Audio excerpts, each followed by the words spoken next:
எல்லோருக்கும் வணக்கம். நான் கிராண்ட்மா பேசுகிறேன். நம்முடைய முதல்வர் திடீர்னு வந்து சொல்கிறாரு, தமிழ்நாட்டுக்கு அநீதி நடக்கப் போகுது. ஒன்றிய அரசால் தமிழ்நாட்டுக்கு அநீதி நடக்கப் போகுது. எல்லாரும் வந்து அவங்கவுங்க வீட்டு முன்னாடி கருப்பு கொடி ஏற்றுங்க. 60ல் பார்த்த அதே திமுகவும் மறுபடியும் பார்க்க போகிறாங்க அப்படின்லாம் சொல்லிட்டு இருந்தார். அதே மாதிரி கருப்பு கொடி ஏற்றுனாங்க. யார் ஏற்றுனாங்கன்னா, முதல்வர் அவர்களும் அவங்க கட்சிக்காரங்க சில பேர் மட்டும்தான் கருப்பு கொடி ஏற்றுனாங்க. அவங்க சொன்ன மாதிரி தமிழ்நாடு முழுவதும் கருப்பு கொடி யாரும் ஏற்றலை. ஏன்னா இவங்களுக்கு வேறு வேலை இல்லை, எப்போ பார்த்தாலும் இதே தான் சொல்லிக்கிட்டு இருப்பாங்கன்னு மக்களுக்கு நல்லா தெரியும். அதனால் முதல்வர் பேச்செல்லாம் பெருசாக யாரும் எடுத்துக்கலை. அதே போல் பாராளுமன்றத்துக்கும் தமிழ்நாட்டு பாராளுமன்ற உறுப்பினர்களெல்லாம் கருப்பு சட்டை போட்டுக்கிட்டு பாராளுமன்றத்துக்கு போகிறாங்க. அவங்களோட எதிர்ப்பை தெரிவிக்கிறாங்களாம். தமிழ்நாட்டுக்கு ஒரு அநீதி நடத்த போகிறாங்க, ஒன்றிய அரசு நடத்த போகிறாங்க. அதுக்கு வந்து அவங்க எதிர்ப்பு தெரிவிக்கிறதுக்காக கருப்பு சட்டை போட்டுக்கிட்டு பாராளுமன்றத்துக்கு போகிறாங்க. அங்கே போய்ட்டு சும்மா இல்லை, அவர் சபாநாயகர்கிட்ட சொல்கிறாங்க, எங்களுடைய லீடர் வந்து இன்றைக்கி கருப்பு கொடி ஏற்ற போகிறாரு அப்படின்னு சொல்கிறாங்க. அதுக்கு அவர் சொல்கிறார், கிண்டலாக சொல்கிறார். அவர் கருப்பு கொடினா ஏற்றட்டும், மஞ்சள் கொடினா ஏற்றட்டும், அதை பற்றி எங்களுக்கு என்ன அப்படின்னு சொல்கிறாரு. அந்த அசிங்கத்தைப்பட்டாங்க நம்முடைய பாராளுமன்ற உறுப்பினர்கள். மக்களுக்காக எதனா பேசுனாங்கன்னா பேசலை. இப்போ எதுவுமே நடக்கலை. திடீர்னு தமிழ்நாட்டுக்கு ஒரு அநீதி நடக்க போகுது, எலெக்ஷன் வந்துடுச்சு இல்லைங்களா, இதெல்லாம் சொல்லுவாங்க அவங்க அப்படின்னு சொல்லிவிட்டு இவங்களாம் கருப்பு சட்டையை போட்டுக்கிட்டு ஒரு போராட்டத்தை அறிவிச்சுக்கிட்டு நாங்கள் வந்து எதிர்க்கிறோம், மத்திய அரசை எதிர்க்கிறோம், தமிழ்நாட்டுக்காக நாங்கள் மத்திய அரசை எதிர்க்கிறோன்னு காட்டிக்கிறாங்க. தொகுதி மறுசீராய்வுன்னு ஒரு சட்ட திருத்தத்தை கொண்டு வராங்க. மத்திய அரசு என்ன சொல்கிறாங்கன்னா, மக்களின் அடிப்படையில் பாராளுமன்ற உறுப்பினர்களை நாங்கள் வந்து நியமிக்க போகிறோம் அப்படின்னு சொல்கிறாங்க.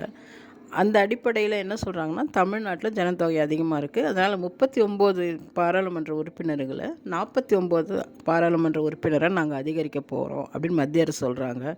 ஆனால் ஸ்டாலின் என்ன சொல்கிறாருன்னா, இல்லை அவங்க 39 விட குறைக்கிறதுக்காக தான் இந்த சட்ட திருத்தத்தை கொண்டு வராங்க அப்படின்னு சொல்லி அவரே ஒரு போராட்டத்தை ஆரம்பித்து போராட்டத்துக்காக எல்லோரும் கருப்பு கொடி ஏற்றுங்க, கருப்பு சட்டை போட்டுக்குங்கன்னு சொல்கிறாரு. ஆனால் இது யாரும் நம்பலை. ஏன்னா அவங்களே சொல்லிட்டாங்க, மத்திய அரசு சொல்லிட்டாங்க, நாங்கள் வந்து அதிகரிக்க தான் போகிறோம், குறைக்க போகிறதில்லன்னு. இவங்களுக்கு என்ன இந்த தேர்தல் நேரத்தில் என்ன கிடைக்கும், எதை வச்சு நம்ம ஓட்டு வாங்கலாம் அப்படிங்கிறதுக்காக தான் இந்த கருப்பு கொடி திட்டத்தெல்லாம் கொண்டு வந்தாங்க. ஸ்டாலின் அவர்களுக்கே தெரிஞ்சிடுச்சு நம்ம இந்த தேர்தலில் ஜெயிக்க மாட்டோன்னு. அதுக்காக தான் எப்படி ஓட்டு வாங்குறது, எப்படி ஓட்டு வாங்கி ஜெயிக்கிறதுங்கிறதுக்காக தான் இந்த சட்ட திருத்தத்தை வந்து அவர் சாதகமாக பயன்படுத்திக்க பார்க்குறாரு. ஆனால் மக்கள் யாரும் நம்ப தயாராக இல்லை. அந்த காலத்து மக்கள் மாதிரியே இப்போ இருக்கிறவங்களும் ஸ்டாலின் அவர்கள் நினச்சிக்கிட்டு இருக்காரு. அப்படியெல்லாம் கிடையாது. அன்றைக்கி சொன்னதெல்லாம் நம்பினாங்க. இப்போ எல்லாருமே நேரடியாக பார்க்குறாங்க, யார் சொல்கிறதே நம்புறதில்ல. அவங்களே யோசிக்கிறாங்க, எது உண்மை எது பொய்ன்னு இப்போ இருக்கிற மக்கள்லாம் யோசிக்கிறாங்க. அதனால் ஸ்டாலின் சொல்லிட்டாருங்கிறதுக்காக யாரும் போராட்டத்திலலாம் இறங்க மாட்டாங்க.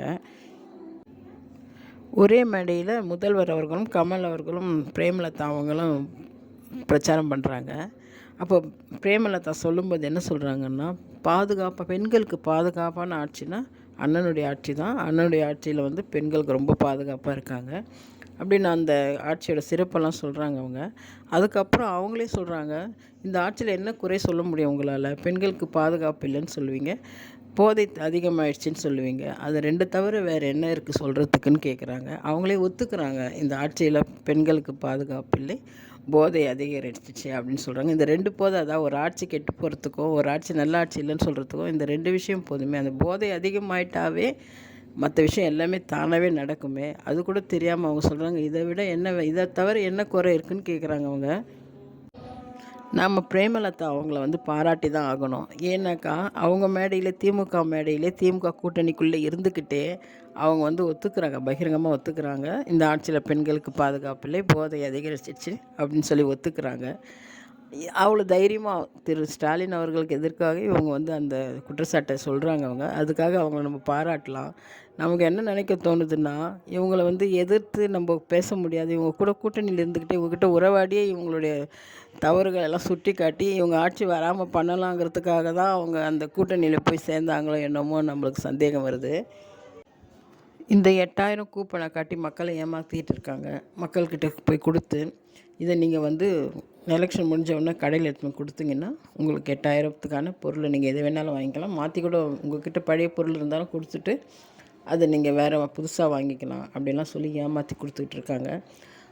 அந்த விஷயத்தில் வந்து ஒரு பெண் பாவம் தற்கொலை பண்ணிக்கிட்டாங்க. அவங்க தலித் பெண் அவங்க. அவங்க வந்து கூப்பன் கேட்டிருக்காங்க. உனக்கெல்லாம் கொடுக்க முடியாது, நீனே எங்களுக்கு ஓட்டு போட போகிற, உனக்கெல்லாம் கொடுக்க முடியாதுன்னு சொல்லும்போது வாய் தகராறு ஏற்பட்டு அந்த பொண்ணை வந்து ரொம்ப அசிங்கமாக திட்டியிருக்காங்க, அடிச்சதாகவும் சொல்கிறாங்க. அந்த விஷயம் அந்த காரணத்துக்காக அந்த பொண்ணு மன உளைச்சலில் சூசைட் பண்ணிக்கிறாங்க. இவ்வளவு அந்த அராஜகம் பண்ணிக்கிட்டு இருக்காங்க. எலெக்ஷன் வர நேரத்தில் கூட இவங்களுடைய அராஜகம் நிற்க மாட்டேங்குது. இவங்க வந்து பெண்களுக்கு பாதுகாப்பாக இருக்காங்க அப்படின்னு எல்லோரும் மேடைக்கு மேடை பேசுகிறது தான் வருத்தமாக இருக்குது. பிரேமலதா அதே மேடையில் வந்து விஜய் பற்றியும் பேசுகிறாங்க. விஜய் வந்து அரசியல் புதுசு, அவர் வந்து லாலிபாப் சாப்பிட்ற பேபி. அவர் அரசியலில் நின்று அவருடைய ஓட்டு சதவீதம் எவ்வளோன்னு காட்டிட்டதுக்கு அப்புறம்தான் 2 பேருக்கும் போட்டியா 3 பேருக்கு போட்டியான்னு அவர் சொல்லணும். அதுக்கு முன்னாடியெல்லாம் இப்படி பேசக்கூடாது அப்படின்னு விஜய் பற்றி பிரேமலதா சொல்கிறாங்க. அவருக்கு அரசியல் அனுபவம் இல்லைன்னு சொல்கிறாங்க. அரசியல் அனுபவம் இருக்கிற பிரேமலதா என்னென்ன பண்ணுறாங்க, ஒரே நேரத்தில் எல்லா கட்சி கூடவும் பேரம் பேசுகிறாங்க, எல்லா கட்சி கூட கூட்டணி பற்றி பேசுகிறாங்க. இவங்க தான் அரசியல் அனுபவம் உள்ளவங்களாச்சு. யாராவது ஒரே நேரத்தில் எல்லா கட்சி கூடவும் கூட்டணி பற்றி பேசுவாங்களா? அப்போ இவங்களுக்கு எந்த கொள்கையும் கிடையாது. இவங்க வந்து லாபத்துக்காக தான் அந்த அரசியல் இருக்காங்கன்னு தெரியுது இல்லையா? இவங்க வந்து விஜய் பற்றி பேசலாமா? லாட்டரி மார்ட்டினோட மகன் வந்து உதயநிதியை பற்றி செய்தியாளர்கள்கிட்ட பேசுகிறாரு. உதயநிதி வந்து லாட்ரி மார்ட்டினோட மனைவி பற்றி ஏதோ தவறாக பேசியிருக்கார் போல இருக்கு. அவங்க அதிமுகவில் வேட்பாளராக இருக்காங்க.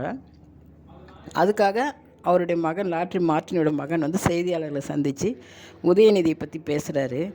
உதயநிதி எவ்வளோ கேவலமாக பேச முடியுமோ அந்தளவுக்கு அவர் கேவலமாக பேசுகிறாரு. அவர் என்ன சொல்கிறாருன்னா, எல்லோரும் கல்யாணத்துக்கு முன்னாடி தான் லவ் பண்ணுவாங்க, இவர் கல்யாணத்துக்கு அப்புறம் லவ் பண்ணிவிட்டு அந்த லவ் ஃபெயிலியர் ஆகிடுச்சுன்னா விஷத்தை குடிச்சிட்டு சூசைட் அட்டன் பண்ணுறாரு. இவரெல்லாம் ஒரு முதலமைச்சராக இருந்தால் மக்களுக்கு என்ன பண்ணுவார் அப்படின்னு கேட்குறாரு. அவர் உதயநிதியை பற்றி இன்னும் கேவலமாக பேசுகிறாரு, ரொம்ப அசிங்கமாக பேசுகிறாரு அவர். ஆனால் இதையெல்லாம் பார்த்துருப்பார், கண்டிப்பாக உதயநிதி வந்து பார்த்துருப்பார், பேசுனதை அவர் பேட்டி கொடுத்ததை பார்த்துருப்பார். ஆனால் அதுக்கு வந்து இது வரைக்கும் உதயநிதி வந்து எந்த பதிலும் சொல்லலை. பிரச்சாரம்னு போயிட்டால் எடப்பாடியார் மட்டுமே பேசிக்கிட்டு இருக்கிற உதயநிதி இவங்களுக்கெல்லாம் கூட பதில் கொடுக்கலாம் இல்லையா? இவங்களுக்கெல்லாம் பதில் கொடுக்காம ஏதோ வயசானவர் ஒருத்தருக்கு மட்டும் அவரை பற்றியே பேசிக்கிட்டு இருக்காரு. உண்மையிலே இவருக்கு அரசியல் தெரியல தான் போல இருக்குது. எல்லோரும் சொல்கிறது சரி தான், இவருக்கு எதுவுமே தெரியல, இவருக்கு தெரிஞ்சதெல்லாம் எடப்பாடியார் மட்டும்தான் போல இருக்குது. அதனால தான் அவரை பற்றி மட்டுமே அவர் பேசிக்கிட்டு இருக்காரு. விஜய் நேற்று தேர்தல் அறிக்கை வெளியிட்டிருக்காரு. அவருடைய தேர்தல் அறிக்கையெல்லாம் நல்லா இருந்தது. ஆனால் எல்லாமே நடைமுறைப்படுத்தினா ரொம்ப நல்லாயிருக்கும். பார்ப்போம் அவர் வந்தாக்கா இதெல்லாம் வந்து செய்கிறாரான்னு. இன்னும் தேர்தலுக்கு 5 நாள் தான் இருக்குது. எல்லோரும் யோசித்து ஓட்டு போடுங்க. யார் நல்லது பண்ணுவாங்க அப்படின்னு யோசித்து இவ்வளோ ஓட்டு போடுங்க. ஆனால் திமுக மட்டும் மறுபடியும் வந்துட்டா உண்மையிலே தமிழ்நாட்டு மக்கள் ரொம்ப பாவம், இன்னும் ரொம்ப கஷ்டப்பட வேண்டியதாக இருக்கும். அதனால் எல்லோரும் யோசித்து யார் நல்லவங்க, யார் நல்லது செய்வாங்க தமிழ்நாட்டுக்கு அப்படின்னு யோசித்து ஓட்டு போடுங்க. பிடிச்சிருந்தால் லைக் பண்ணுங்கள், மறக்காமல் சப்ஸ்கிரைப் பண்ணுங்கள். நன்றி, வணக்கம்.